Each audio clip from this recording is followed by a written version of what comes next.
ان کے لیے نون لیگ کوئی آپشن نہیں ہے اسٹیبلشمنٹ کے لیے، اور اسٹیبلشمنٹ کی مدد کے بغیر ہو نہیں سکتا، کوئی تبدیلی نہیں آ سکتی۔ مجھے بھی تھوڑی دیر پہلے کسی نے کہا 48 گھنٹے میں تبدیلی متوقع ہے، میں نے کہا 48 گھنٹے میں تو نہیں ہو سکتی۔ ٹھیک ہے، نون لیگ الیکشن کے لیے، اگلے الیکشن کے لیے اگر نون لیگ یہ گارنٹی مانگ رہی ہے بہت فیئر اور فری الیکشن ہوں گے، تو بالکل ٹھیک بات ہے، بالکل فری اور فیئر الیکشن ہونے چاہیے، یہ بگننگ تو یہیں سے ہوتی ہے۔ ٹھیک، اگرچہ صرف الیکشن کافی نہیں ہے، بلدیاتی ادارے ضروری ہیں، سول اداروں کو بااختیار بنانا ضروری ہے۔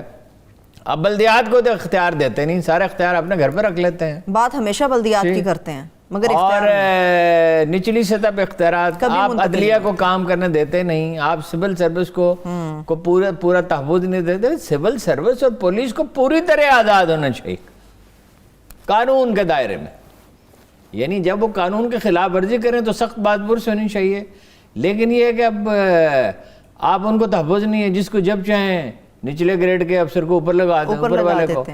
خان صاحب کے دور میں خاص علاقے کے افسر مسلط ہیں اور وہ ایک گروپ بن گئے ہیں، اور اب وہ طرح طرح کی افواہیں اور عجیب و غریب باتیں سننے میں ان کے بارے میں آتی ہیں۔ تو ایک طریقہ یہ ہوتا ہے ایسے موقع پہ، بھٹو صاحب نے کیا کیا تھا،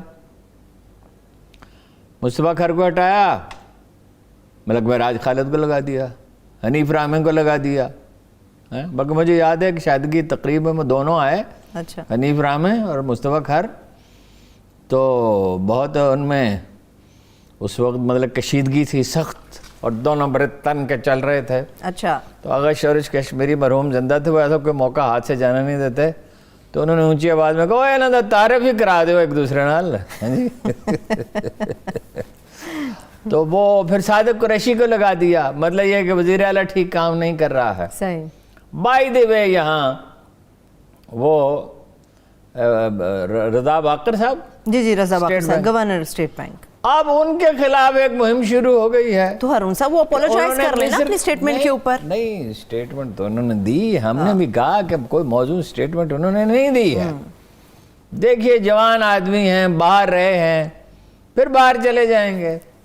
پبلک سینٹیمنٹ سے یہ جو میں نے کل بھی آپ سے عرض کیا تھا، یہ جو ٹاپ اسپیشلسٹ ہیں کو پبلک سینٹیمنٹ کا کوئی اندازہ نہیں ہوتا۔ حتیٰ کہ صدر غلام اسحاق خان صاحب سے میں نے کہا تھا، انہوں نے کہا کہاں مجھ سے غلطی ہوئی؟ میں نے کہا آپ پبلک سینٹیمنٹ کی کوئی پرواہ نہیں، آپ نے جب وزارت کا حلف لے لیا اس سے، زرداری صاحب سے، تو ظاہر ہے تو وہ ساری کمپین تو اتنے سال زرداری کے خلاف بلڈ ہوئی تھی کہ انہوں نے کرپشن کے، ان پہ الزامات بڑے سنگین تھے، تو ظاہر ہے اس سے لوگ بڑے بددل ہوئے اور اس سے آپ کے مخالفین کو فائدہ پہنچا۔ صحیح ہے، لیکن کہے مصر کو تباہ کر دیا، اس نے کیا تباہ کر دیا مصر کو؟ مصر کے لیے جو پالیسی تھی وہ رضا باقر نے بنائی تھی، وہ تو آئی ایم ایف نے بنائی تھی نا۔ رضا باقر کو وہاں کس لیے بھیجا گیا؟ اب ان کا افسر تھا مانیٹرنگ کے لیے بھیجا گیا۔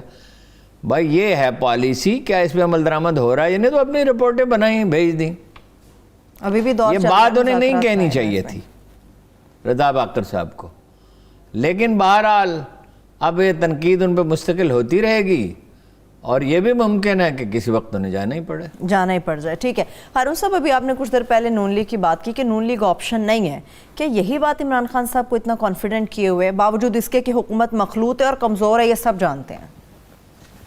دیکھیے نا، وہ تو ایک سپیس ہوتی ہے، کتنا وکٹوں سے آگے نکل کر کھیل سکتے ہیں، ایک حد ہوتی ہے نا۔ درست بات۔ اور میں نے آپ سے عرض کیا کہ مخلوط حکومت ہے، ابھی آپ نے سن لیا جی کیا فرما رہے تھے ایم کیو ایم کے، وہ کہتے ووٹ نہیں، کیا نام ہے ان کا؟ خالد مقبول صدیقی صاحب۔ خالد مقبول صدیقی صاحب فرما رہے تھے کہ اگر ووٹ سے فیصلہ نہیں ہو تو روڈ پہ فیصلے کرے ہوگا، اور مڈ ٹرم الیکشن اگر مناسب ہیں تو کرا دیے جائیں۔ اچھا، آپ کے حلیف جو ہیں ان کا حال یہ ہے کہ ذرا سا انہیں نظر آتا ہے کہ سچویشن خراب ہے تو وہ کہتے ہیں اس سے فائدہ اٹھاؤ، ایک آدھ وزارت لے لو یا کوئی منصوبہ لے لو یا ڈیولپمنٹ کے لیے فنڈز لے لو، یہی کاف لیگ کرے گی، یہی ہماری سیاست کا چلن، یہی شعار ہے ہمارا۔ بلوچستان میں بھی بنیادی طور پر یہی مسئلہ ہے۔ اچھا، ایسے میں عمران خان صاحب کو جو مشورہ دیا گیا تھا، اب وہ بار بار ذکر کرنا اچھا نہیں لگتا، بھائی ایسی حکومت کا کیا فائدہ؟